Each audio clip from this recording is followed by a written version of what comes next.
In August, before all this happened, he had a event where he had some donors at, and one of the first questions they asked was, God forbid if something happens to you, like what what would happen next, a turning point? And Charlie made a really interesting point. He said companies, you know, example, Apple, Macintosh, he said they're founder led.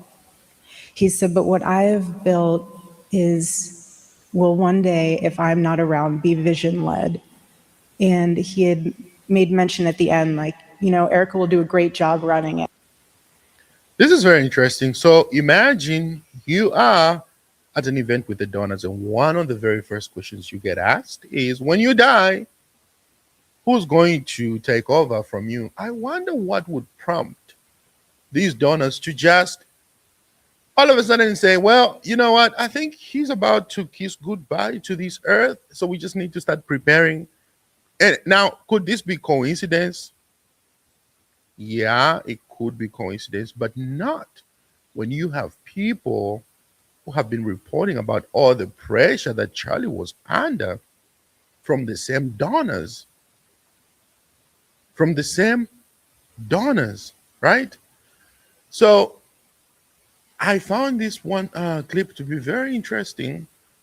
This guy, honestly, I came across him today, but he was on a Matt Gates show, and I think from what he was saying, it's very important just to pay attention because he said he had been doing his investigation for quite some time before none of this happened to Charlie, and he was reporting about it. So let's take a watch. Max, your piece on this pressure campaign that you talk about directed at Charlie Kirk has a lot of attention. First, maybe start by telling me what got you interested in this subject and reporting on these moments, these final moments in the weeks before Charlie was murdered. Key statement right there. In the weeks before Charlie was murdered, I found that very, very interesting that there were people paying close attention to that. And now, of course, Charlie himself was talking about that on the Megyn Kelly show. He blatantly said he was getting threats from his donors. I mean, it's just that simple. Well, I've been reporting on Israel-Palestine for 15 years. I've covered it from the ground, including inside the Gaza Strip, under Israeli bombing, and from Washington under Israeli influence. And for going off script as an American Jew, I've been under heavy attack from the same forces that started to put pressure and even attack Charlie Kirk towards the end of his life. What would you expect when they're looking at you as a sellout? You're not sticking with them. You're going against the grail.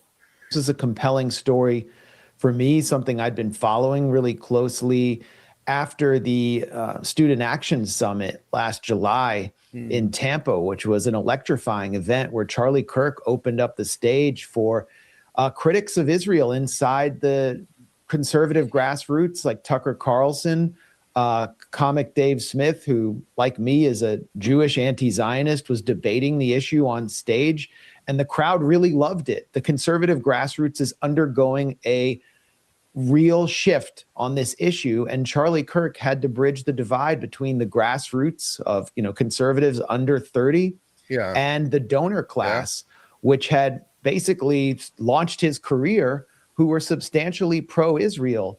Kind of, some of them were basically just Israel first billionaires who only cared about this one issue. And he realized in the months and weeks before his horrifying killing that he couldn't bridge this divide anymore.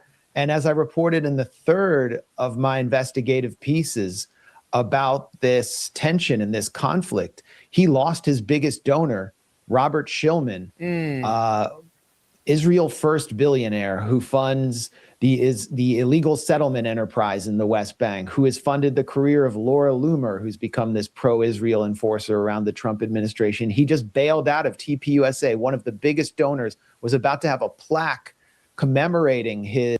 Hold on.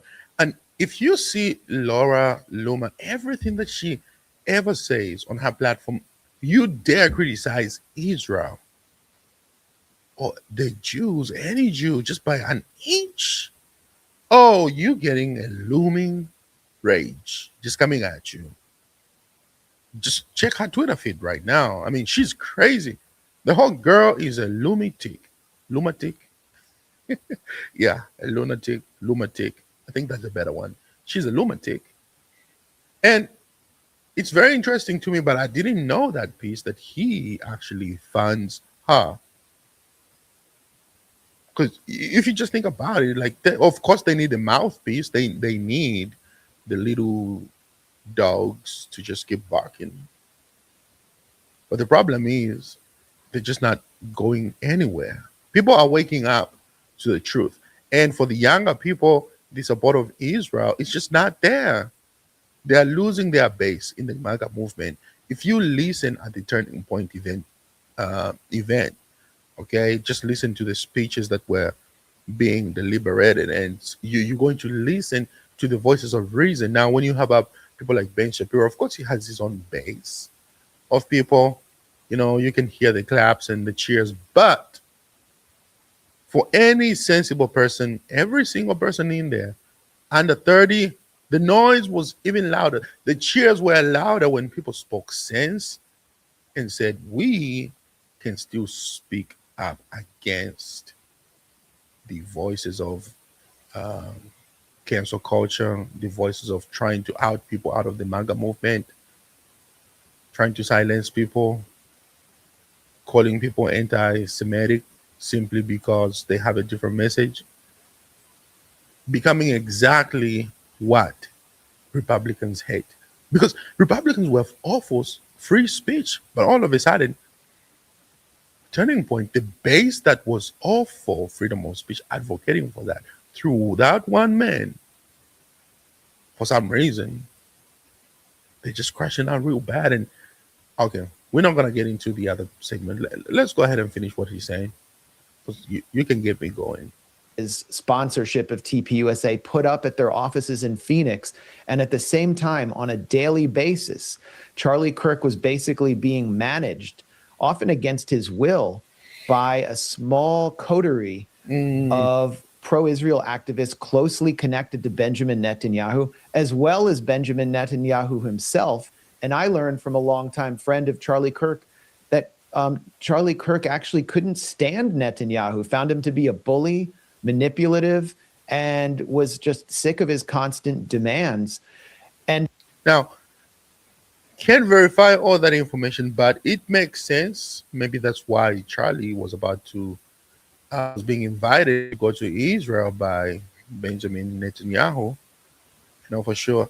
Now, I have another clip that I want to play for you guys. This is a conversation between Tucker Carlson and J.D. Vance, still talking about Charlie and everything that happened. So, and that's true also. I know we have about 90 seconds left, but that's true about foreign policy. Like, I remember Charlie calling me and saying, I'm really worried. And this is back in the summer when the Iran strikes were sort of first being contemplated. He said, I'm really worried this is going to become another regime change war in the Middle East that we get trapped in. And I said, Charlie, first of all, like, have some faith here. The president of the United States is not a believer in perpetual war. He knows the mistakes of Iraq and Afghanistan. He doesn't want to repeat them. But Charlie was very clear that he could support Israel. And by the way, he did eventually support the strikes on the nuclear facility while simultaneously saying, no more. This can't become a bigger thing. This to me sounds like a failure, actually. Now that I'm thinking about this, play this back just one more time. Listen to this. Pressure as somebody who cares deeply about the issue. And that's true also. I know we have about 90 seconds left, but that's true about foreign policy. Like, I remember Charlie calling me and saying, I'm really worried. And this is back in the summer when the Iran strikes were sort of first being contemplated. He said, I'm really worried this is going to become another regime change war in the Middle East that we get trapped in. And And I said, Charlie, first of all, like have some faith here. The president of the United States is not a believer in perpetual war. He knows the mistakes of Iraq and Afghanistan. He doesn't want to repeat them. But Charlie was very clear that he could support Israel. And by the way, he did eventually support the strikes on the nuclear facility while simultaneously saying no more. This can't. Charlie definitely said more than that. He said more than, I'm just worried this is another regime change we're going to be trapped in. And guys, think about it. This was during the summertime. So all that time, even in August, before his shooting. So you heard his widow, Erica, she was talking about that, the pressure. Okay. Now they can hide it under the disguise that it was just having a conversation with the donors, that is something happened to you. But he himself on the Megyn Kelly show explicitly expressed exactly the pressure that he was getting. And this is the failure also from the administration, his friends, J.D. Vance. They failed to protect him because the worries that he had, he actually expressed to them. But you know what? A small group that was controlling him is not just controlling Charlie. I feel the same small group has a hand in these politics here. And that's why whenever he took the visit and went to the White House, sat down with Donald Trump, trying to have a conversation with him, begging him not to go through with the whole strikes in Iran. It didn't work. But what do you think those Zionists felt if they cannot achieve the pro-Israel agenda? What do you think they felt if the main guy is pretty much against them, and all that money that they put in, all that structure that they have built in order to influence the young people, the support of America, begins to crumble? Charlie is distancing himself away from them. You think they're going to stand by that and just let him be? No, he was just a little pony. You know, they can just move him on the chessboard. It's just a little piece on the chessboard. They can just move it around. Not serving them a purpose. Why would they have him around? For what reason? They can control his widow. And so now, when you listen to those statements from Erica, she is trying to manipulate everyone into thinking these were Charlie's final wishes. So nobody can question her, and she can speak boldly on the world stage and say, I am the next of kin. I am the heir to the throne. I sit up high and mighty. But this right here makes me feel and look at people like J.D. Vance differently. A friend came to you in confidence, confiding in you, pretty much reaching out for help. They should have done a better job to protect Charlie. But no, you're going to send him off in a coffin, in a casket. You're going to be the one to carry his casket, escort his body back home. Really? But he reached out to you, and you guys failed to protect him. That's cruel. That's inhumane right there. It become a bigger thing. This can't become a broader thing. And again, I think he modeled a really good way of applying pressure, of disagreeing when you do disagree, but also recognizing that so long as you're operating in good faith, we're all part of the team. And that's something I'm going to try to take from Charlie's legacy, is not that we're always right, not that we can't take criticism, but that we all should try to work together. It did worry me because I think your description is perfect. He was one of the very few who took that message and stood by it. I mean, right to the very end. This cannot get bigger. We don't want another regime change war. But man, some of the people who send money to Turning Point, his donors, were very tough on him. So tough on him that I could feel it. You know, I talked to him a lot in the last few months, and he was under enormous pressure. He never bent. He never became bitter. He kept his integrity to the very end. To the very end. And I just think it's important to say that because it's true. Absolutely. Thank you, Tucker. But then they failed to protect him. By the way, this was Tucker on the Charlie Kirk show hosted by J.D. Vance. But yeah, just to, sum it up, it's crazy how they can sit in that seat, try to feeling Charlie Kirk's shoes and represent themselves as friends and the loved ones and brothers, and he did great for the movement and got him in office and all that, and they'll forever be grateful. Oh, I bet you are forever grateful.